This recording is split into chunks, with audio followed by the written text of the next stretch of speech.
Queridos irmãos e irmãs, neste quarto domingo, no tempo comum, avançamos um passo à frente em nossa adesão ao discipulado de Cristo e somos instruídos pelo Evangelho segundo Marcos. Gostaria então de lembrar aquela imagem que nós devemos ter permanentemente todos os domingos deste ano do Evangelho segundo Marcos. Jesus que caminha à frente, convidando discípulos e discípulas para que, aderindo a Ele, no encontro com Ele, possam progredir numa comunhão de vida com Deus e com os irmãos.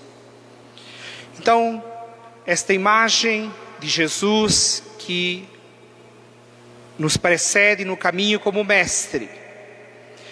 E hoje existe este ensinamento.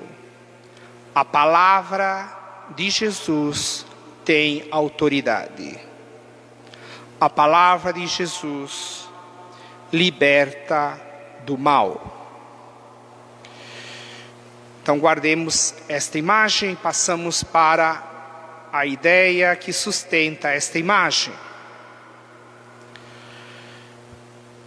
E para isso, então, tomamos o texto inicialmente do livro do Deuteronômio, a primeira leitura, que é um texto tirado do capítulo 18 do livro do Deuteronômio. E vocês sabem, o livro do Deuteronômio é um livro que compõe o Pentateuco, os 5 primeiros livros da Bíblia, e que junto com o livro do Êxodo e o livro dos Números, conta toda a história da saída do povo eleito sob o jugo do faraó na terra do Egito, passando pelo mar, chegando à montanha sagrada para receber os mandamentos, e depois continua o longo caminho pelo deserto até a terra da promessa, cruzando o rio Jordão, sendo introduzido na terra dos seus antepassados. Então, nós temos que ter claro que o povo eleito de Deus também faz um caminho. E o Senhor vai à frente. E neste caminho, o Senhor vai apresentando a sua palavra, a sua vontade. E vai convidando o povo para que, na comunhão de uma aliança com Ele, experimente o caminho e uma experiência de liberdade como filho, filha de Deus. Bom, para Deus tirar o povo sob o jugo do faraó, Ele fez grandes prodígios. Está tudo relatado no livro do Êxodo, vocês conhecem. Para Deus tirar o seu povo deste jugo da escravidão, Ele fez a sua parte. Arrancar deste jugo, Deus realiza, é fácil para Ele, porque Ele é o Senhor, é todo-poderoso. No entanto, o povo precisa aderir livremente à proposta que o Senhor apresenta. Deus não liberta ninguém que não quer ser libertado, porque Deus não impõe a sua vontade, Ele convida, Ele chama. Então, tirá-los da terra do Egito foi a parte de Deus. Mas tirar o espírito de escravidão do coração do povo, isso é mais difícil. Tirar o opressor, Deus faz. Mas tirar o ser escravo do coração das pessoas, isso é mais difícil. E é mais difícil por quê? Porque tem gente que adora uma escravidão. Infelizmente. Tem gente que adora ser escravo. E até justifica. É mais cômodo. Claro que é mais cômodo ser escravo, ainda que seja uma opressão, do que caminhar rumo à liberdade.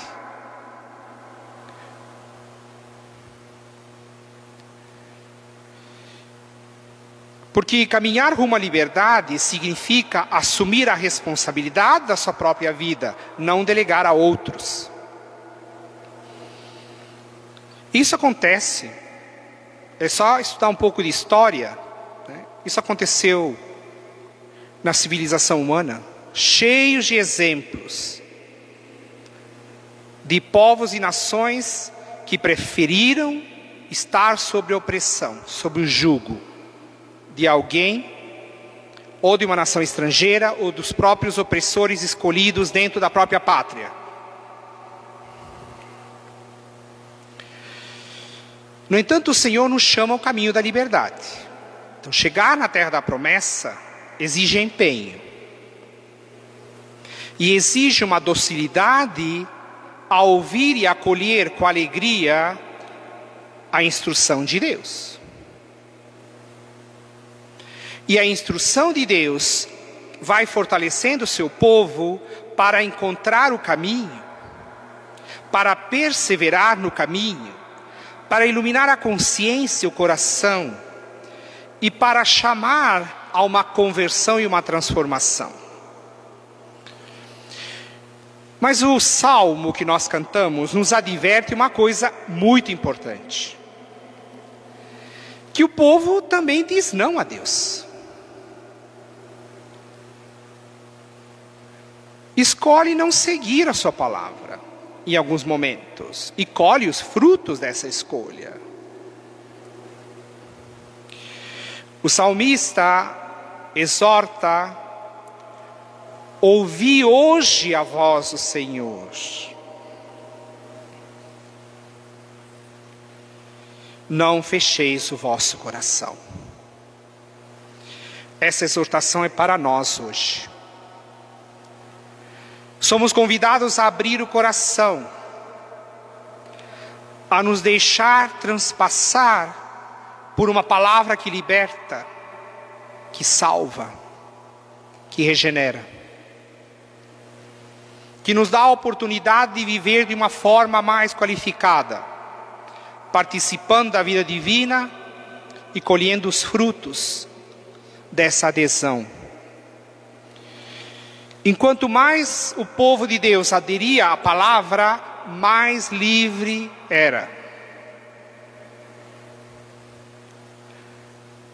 E reconhecia-se como seu rebanho. O salmista diz: nós somos o seu rebanho, ele é nosso pastor. Não fecheis o vosso coração. Com essa ideia, vamos para o Evangelho. Esse diálogo belíssimo do Evangelho segundo Marcos, de Jesus com esse espírito impuro.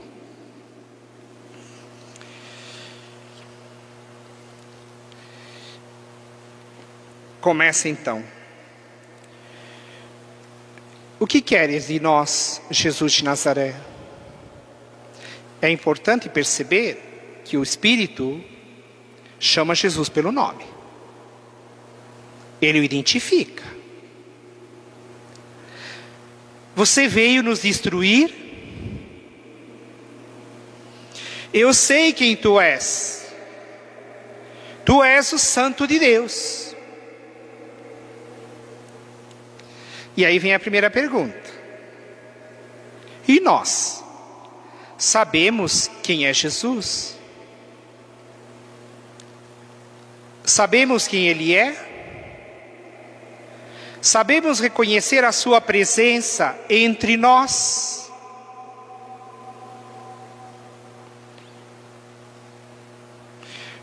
Quem participou das missas nos domingos precedentes sabe que o evangelista já disse quem é Jesus. Por isso que eu insisto na sequência do Evangelho, domingo após domingo. Quem perde um capítulo, perde a sequência. Você tem que correr atrás. Jesus foi indicado pelo evangelista Marcos como Filho de Deus, como ungido pelo Espírito. E hoje o evangelista Marcos põe na boca do espírito impuro que Jesus é o Santo de Deus.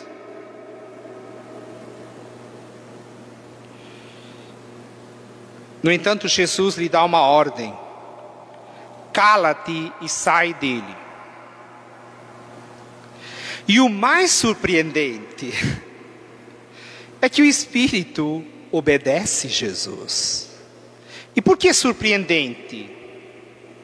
Porque o que nós deveríamos esperar é que um espírito do mal, porque é rebelde diante da vontade de Deus, o certo seria que ele não obedecesse, que ele sequer reconhecesse quem é Jesus. E aí vem a segunda pergunta: e nós obedecemos a palavra de Jesus? Ou nós somos piores do que os espíritos impuros? Será que eles obedecem mais do que nós?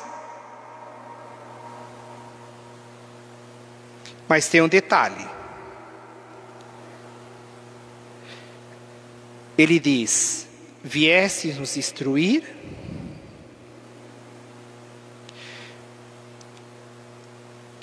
E a palavra de Jesus dirigida a cada um de nós não vem para destruir, vem para edificar, vem para salvar, vem para libertar, vem para iluminar a vida daquele homem, daquela mulher que acolhe de coração aberto a sua palavra.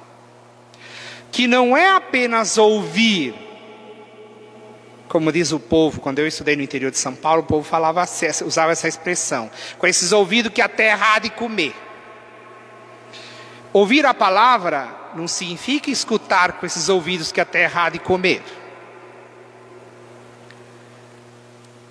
Ouvir na Sagrada Escritura significa escutar com o coração. Que não é apenas uma atitude de ouvir voz, som ou barulho, mas é de se deixar impregnar por aquilo que se escuta. Se deixar seduzir, conquistar, se deixar atrair por essa palavra. É esta a exortação. E isso o espírito impuro não faz. Mas nós podemos e somos exortados a viver assim.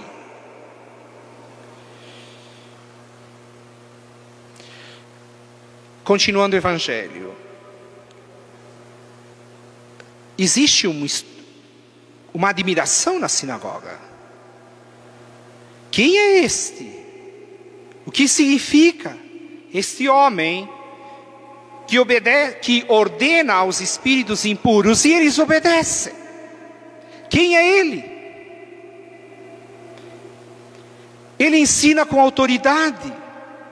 Preste atenção que nesse evangelho aparece por 3 vezes a afirmação de que Jesus ensina, de que ele tem um ensinamento de autoridade.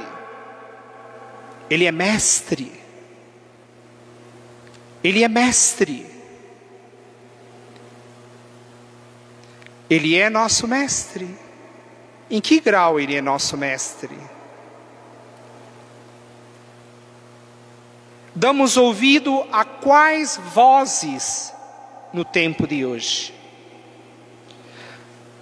Nós reconhecemos que a palavra de Cristo, o ensinamento de Cristo é superior a todas as palavras que são pronunciadas ao longo da nossa semana. O Jesus mal ocupa um lugar lá no meio, mas de vez em quando a gente nem dá muita atenção para ele, porque o ensinamento dele é exigente. Às vezes é melhor seguir os gurus deste mundo, que está cheio, dentro e fora da igreja.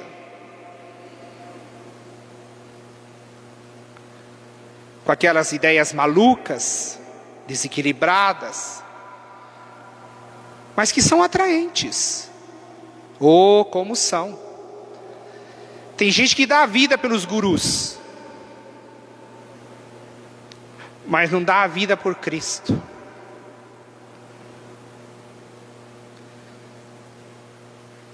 Será que nós nos encontramos nessa condição?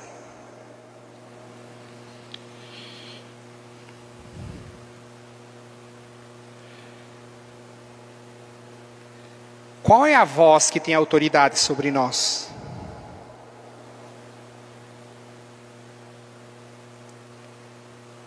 Que livremente nós aderimos?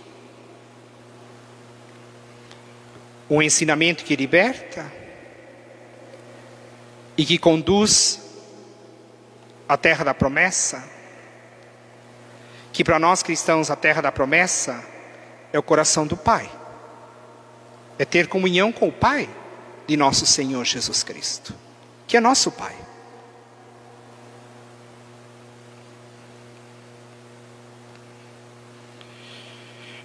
Queridos irmãos e irmãs, hoje nós somos convidados a sermos um pouquinho melhor do que esse espírito impuro que Jesus encontrou na sinagoga de Cafarnaum.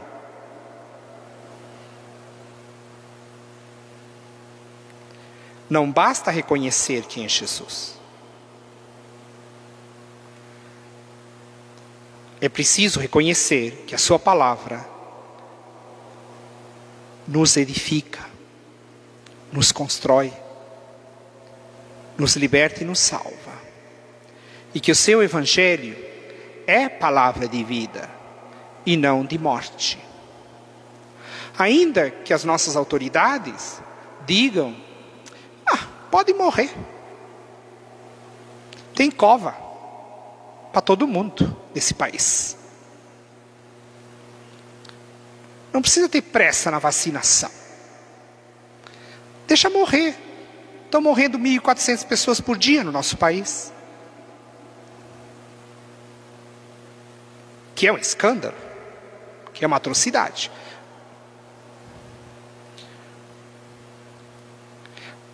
Será que nós seguimos os profetas da morte?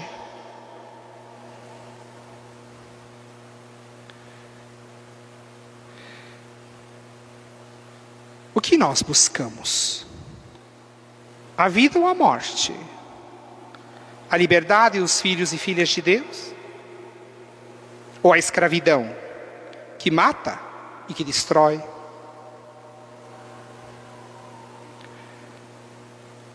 Que o Senhor tenha misericórdia de nós. Tenha misericórdia do seu povo. E que a gente faça a nossa parte. E não me venham com essa conversa de gente fanática e ignorante, que põe para Deus o que cabe a nós. Muito cuidado com esse pensamento. Fanático na Igreja Católica, infelizmente, está cheio. E fora dela também.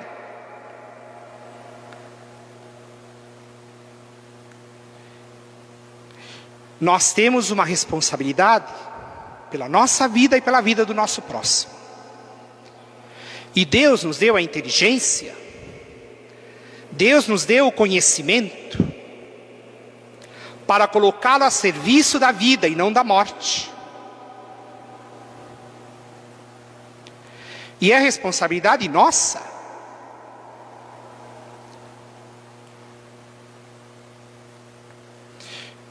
nessa lista de intenções que eu li na oração da coleta. eu não quero ser mal interpretado. Eu não estou falando que a vida de um padre é mais importante que a de vida de alguém que não é padre. Mas nessa lista nós temos 2 padres e um diácono.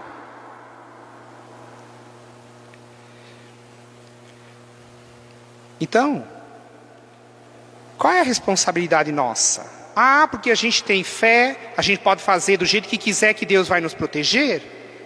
Vai nessa, que daqui a pouco seu nome está aqui na lista. Faça.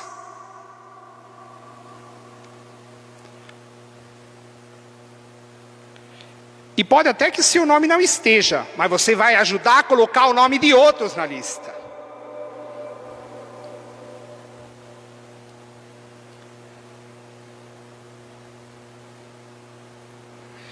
Então, queridos irmãos e irmãs, é tempo da gente acordar. Primeiro, aderir de fato e tomar a decisão livre, profunda, de abraçar a palavra de Cristo como ensinamento que nos torna de fato filhos e filhas de Deus. E que nos conduz rumo à liberdade dos filhos e filhas de Deus. E que nos faz irmãos. E vamos suplicar ao Senhor que ilumine as consciências, para que as atitudes sejam diferentes. Porque o Brasil nunca esteve numa condição tão ruim como estamos hoje. Dos 190 e tantos países que existem nesse planeta, o Brasil é o 3º pior na condução da pandemia. É o 3º pior.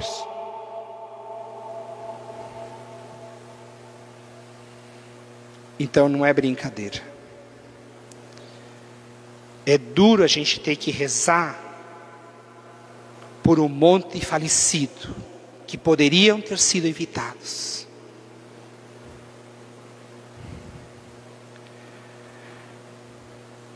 Não fechemos o nosso coração.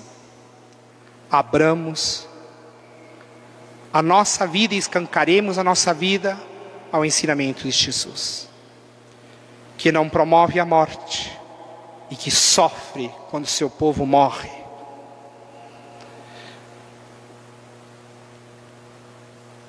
Colaboremos com Jesus. Ele vai ficar feliz conosco, como nós ficamos com Ele. Qual é o sentimento que tudo isso produz dentro de nós? Primeiro, a responsabilidade. Nós somos responsáveis uns pelos outros. Nós somos responsáveis pela nossa vida. A vida não nos foi dada para ser jogada no lixo de qualquer forma, de qualquer modo. A vida é preciosa aos olhos de Deus. Assumir a responsabilidade diante da própria vida e da vida do semelhante. E segundo, a profunda alegria de que o Senhor compartilha da sua palavra e ilumina a nossa consciência, para que realizemos a vontade do seu Pai, que é, como o próprio Jesus diz, nosso Pai. Bendigamos então ao Senhor, porque nós acolhemos este chamado e queremos responder com alegria, com generosidade, com disponibilidade, com o coração aberto. Responsabilidade e agradecimento. E louvemos, porque temos vida e temos saúde.